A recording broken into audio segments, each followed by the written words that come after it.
प्यारे बच्चों, सुप्रभात। आओ हिंदी व्याकरण और हिंदी भाषा सीखें कार्यक्रम में आप सबका हार्दिक स्वागत है। प्यारे बच्चों, आज हम NCERT द्वारा कक्षा 7वीं के पाठ्यक्रम में शामिल रहीम के दोहे नामक पाठ का सार अथवा सारांश तथा इसके अभ्यास के महत्वपूर्ण प्रश्न उत्तर सीखने का प्रयास करेंगे। प्यारे बच्चों, रहीम जी ने इन दोहों में मानव जीवन को संपन्न और सुखी बनाने के अनेक उपाय बताए हैं। आइए रहीम के दोहे नामक पाठ का सार अथवा सारांश जानते हैं। प्यारे बच्चों, रहीम के दोहे में कविवर रहीमदास जी मानव जीवन को संपन्न और सुखी बनाने के लिए उपाय बताते हैं।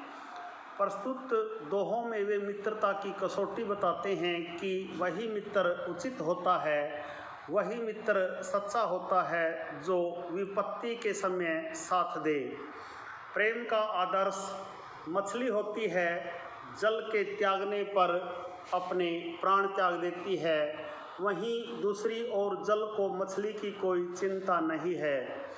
सज्जन व्यक्ति अपनी संपत्ति का प्रयोग परमार्थ के कार्यों में करते हैं। जिस तरह पेड़ अपना फल नहीं खाते हैं और समुद्र पानी नहीं पीते हैं, क्वार के बादल और निर्धन व्यक्ति वर्तमान परिस्थितियों के अनुसार प्रासंगिक नहीं होते हैं।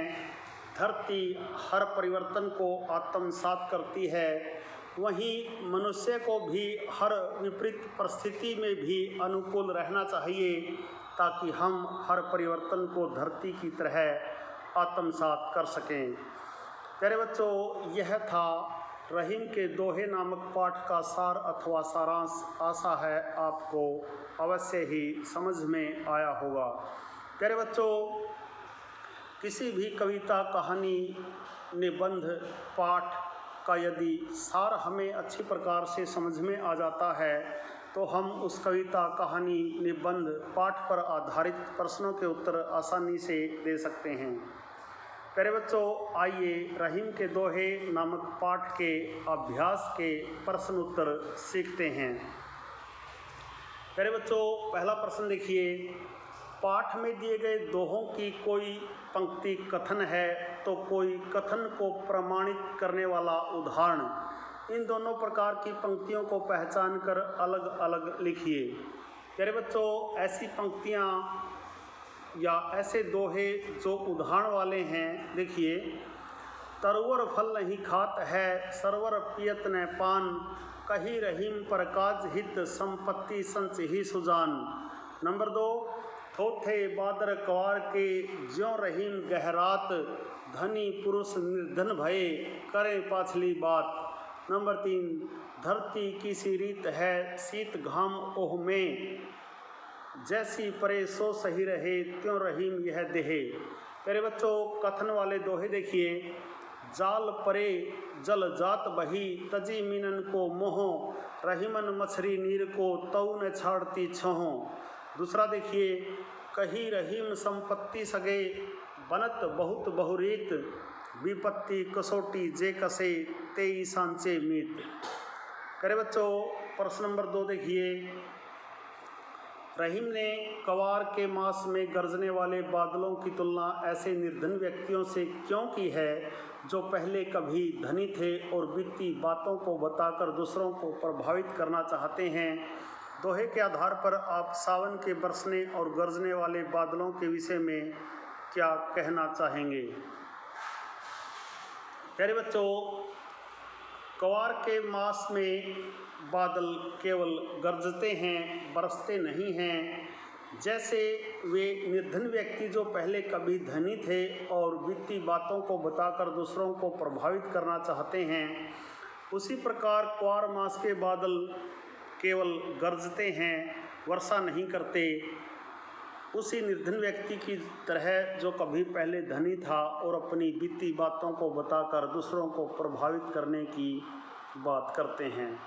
प्यारे बच्चों, सावन मास के बादल जो होते हैं वो जहाँ गरजते हैं वहाँ बरसते भी हैं। प्यारे बच्चों, नीचे दिए गए दोहों में बताई गई सच्चाइयों को यदि हम अपने जीवन में उतार लें तो उनके क्या लाभ होंगे, सोचिए और लिखिए। तरवर फल नहीं खाते हैं, संच ही सुजान। दूसरा है धरती की सी रीत यह देहे। प्यारे बच्चों, यहाँ दो दोहे दिए गए हैं। यदि हम इन दोनों दोहों में से पहले दोहे को अपने जीवन में उतार लेते हैं तो हमारे मन से लालच और मोह खत्म हो जाएगा। प्यारे बच्चों, पहला जो दोहा दिया गया है, तरवर फल नहीं खात है, सरवर पियत न पान। प्यारे बच्चों, जिस प्रकार वृक्ष अपने फल नहीं खाते और तालाब, नदियाँ, झीलें अपना जल नहीं पीती हैं, यदि इस दोहे की शिक्षा को हम अपने जीवन में उतार लेते हैं तो हमारे मन से लालच और मोह खत्म हो जाएगा और परोपकार की भावना जागेगी। इससे हमें आत्म संतुष्टि प्राप्त होगी और हम सही अर्थों में मनुष्य बन जाएंगे। प्यारे बच्चों, दिए गए दूसरे दोहे की शिक्षाओं को यदि हम अपने जीवन में उतार लेंगे तो हम अपने शरीर और मन को सहनशील बना पाएंगे, जिससे सुख और दुख दोनों को सहजता से स्वीकार कर पाएंगे। प्यारे बच्चों, आइए रहीम के दोहों पर आधारित भाषा की बात भी जान लेते हैं। निम्नलिखित शब्दों के प्रचलित हिंदी रूप लिखिए, जैसे परे, पड़े, विपत्ति, विपत्ति, मछली, मछली, बादर, बादल, शीत, शीतलता। प्यारे बच्चों, यह थे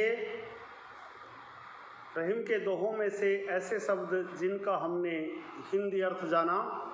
प्रश्न 2 देखिए, नीचे दिए गए उदाहरण पढ़िए। बनत बहुत बहुरीत। दूसरा है जाल परे जल जात बही। उपर्युक्त उदाहरणों की पहली पंक्ति में बै का प्रयोग कई बार किया गया है और दूसरी में जय का प्रयोग। इस प्रकार बार बार एक ध्वनि के आने से भाषा की सुंदरता बढ़ती है, जिसे अलंकार कहा जाता है। वाक्य रचना की इस विशेषता के अन्य उदाहरण खोजकर लिखिए। प्यारे बच्चों, जहाँ व्यंजनों की बार बार आवृत्ति के कारण चमत्कार उत्पन्न होता है, वहाँ अनुप्रास अलंकार होता है। आइए रहीम के दोहों के अलावा भी अन्य उदाहरण देखते हैं। संपत्ति संच ही सुजान, यहाँ सै वर्ण की आवृत्ति है। रघुपति राघव राजा राम, यहाँ रै वर्ण की आवृत्ति है। काली लहर कल्पना काली, काल कोठरी काली। प्यारे बच्चों, यहाँ कै वर्ण की आवृत्ति है। चारू चंद्र की चंचल किरणें, यहाँ चै वर्ण की आवृत्ति है। प्यारे बच्चों, यह थे रहीम के दोहे नामक पाठ के अभ्यास के महत्वपूर्ण प्रश्न उत्तर। आशा है आपको अवश्य ही समझ में आए होंगे। प्यारे बच्चों, रहीम के दोहों का सार अथवा सारांश तथा अभ्यास के प्रश्न उत्तरों पर आधारित आज का यह छोटा सा वीडियो यदि आपको पसंद आए तो इस वीडियो को लाइक, कमेंट और ज़्यादा से ज़्यादा शेयर करना न भूलें। प्यारे बच्चों, यदि आप वास्तव में गंभीरता के साथ हिंदी व्याकरण और हिंदी भाषा को सीखना चाहते हैं तो आपके अपने YouTube चैनल संगम टीवी हिंदी व्याकरण को सब्सक्राइब ज़रूर करें और वीडियो पर दिए बेल आइकन को ज़रूर दबाएं, ताकि संगम टीवी हिंदी व्याकरण पर पढ़ाए जाने वाले पाठों का सबसे सरल और सटीक विश्लेषण YouTube पर अपलोड होते ही उसका नोटिफिकेशन सबसे पहले आपके पास पहुँचे। प्यारे बच्चों, खुश रहें, मस्त रहें, योगा करें, स्वस्थ रहें। आपका दिन मंगलमय हो।